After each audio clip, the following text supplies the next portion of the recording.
Genesis chapter 49. And Jacob called his sons and said, Gather together, that I may tell you what shall befall you in the last days. Gather together and hear, you sons of Jacob, and listen to Israel your father. Reuben, you are my firstborn, my might, and the beginning of my strength, the excellency of dignity, and the excellency of power, unstable as water. You shall not excel. Because you went up to your father's bed, then you defiled it, he went up to my couch. Simeon and Levi are brothers. Instruments of cruelty are in their dwelling place. Let not my soul enter their council. Let not my honor be united to their assembly. For in their anger they slew a man, and in their self-will they hamstrung an ox. Cursed be their anger, for it is fierce, and their wrath, for it is cruel. I will divide them in Jacob and scatter them in Israel. Judah, you are he whom your brother shall praise. Your hand shall be on the neck of your enemies. Your father's children shall bow down before you. Judah is a lion's whelp. From the prey, my son, you have gone up. He bows down. He lies down as a lion, and as a lion, who shall rouse him? The scepter shall not depart from Judah, nor lawgiver from between his feet, until Shiloh comes, and to him shall be the obedience of the people. Binding his donkey to the vine, and his donkey's colt to the choice vine, he washed his garments in wine, and his clothes in the blood of grapes. His eyes are darker than wine, and his teeth whiter than milk.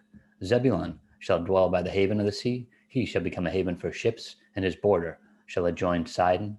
Issachar is a strong donkey, lying down between two burdens. He saw that rest was good, and that the land was pleasant. He bowed his shoulder to bear a burden, and became a band of slaves. Dan shall judge his people as one of the tribes of Israel. Dan shall be a serpent by the way, a viper by the path, that bites the horse's heels, so that its rider shall fall backward. I have waited for your salvation, O Lord. Gad, a troop shall tramp upon him, but he shall triumph at last. Bread from Asher shall be rich, and he shall yield royal dainties. Naphtali is a deer let loose. He uses beautiful words.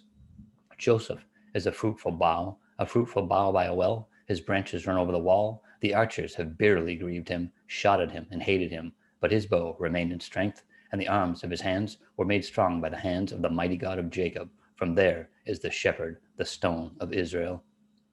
By the God of your father who will help you, and by the Almighty who will bless you with blessings of the heaven above, blessings of the deep that lies beneath, blessings of the breast and of the womb. The blessings of your father have excelled the blessing of my ancestors. Up to the utmost bound of the everlasting hills, they shall be on the head of Joseph, and on the crown of the head of him who was separate from his brothers. Benjamin is a ravenous wolf. In the morning he shall devour the prey, and at night he shall divide the spoil. All these are the 12 tribes of Israel, and this is what their father spoke to them, and he blessed them. He blessed each one according to his own blessing. Then he charged them and said to them, I am to be gathered to my people. Bury me with my fathers in the cave that is in the field of Ephron the Hittite, in the cave that is in the field of Machpelah, which is before Mamre, in the land of Canaan, which Abraham bought with the field of Ephron the Hittite as a possession for a burial place. There they buried Abraham and Sarah his wife. There they buried Isaac and Rebekah his wife, and there I buried Leah. The field and the cave that is there were purchased from the sons of Heth. And when Jacob had finished commanding his sons, he drew his feet up into the bed and breathed his last, and was gathered to his people.